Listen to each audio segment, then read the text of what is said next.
Today's lesson essential question is, how can we use addition to find the difference in a subtraction problem? So today you'll be adding.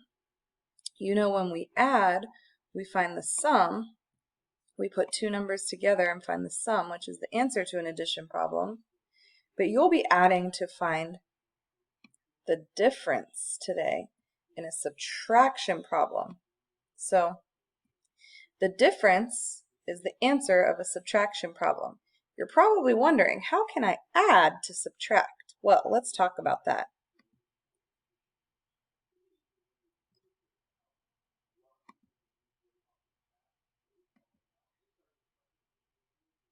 All right, let's say I have the equation 15 minus 7. So what you want to do is you want to get that smaller number. So we're going to take the 7 and turn it into an addition problem. So 7 plus something is going to equal 15. So let's draw a picture. 1, 2, 3, 4, 5, 6, 7.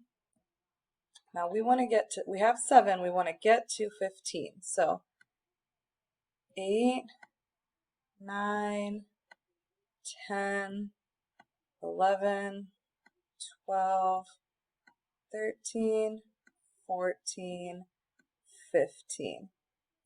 So here's my 7. What I just added to it equals 15. Let's see how many there are.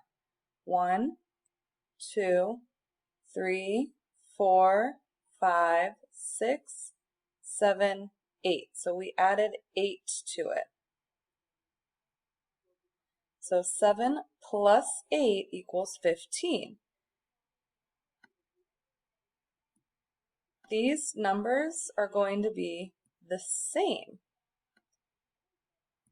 They're related facts. So 15 minus 7 is going to equal 8. And I'll show you.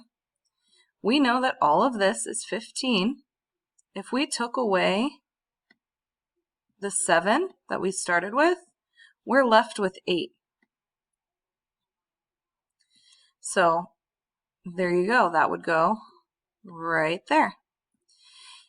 And just to show you, you can also do 15 minus 8 and get 7. So if I took this 8 away, we would have just the 7 left. So these facts are related in a few different ways. Now it's your turn to practice using addition to help you subtract.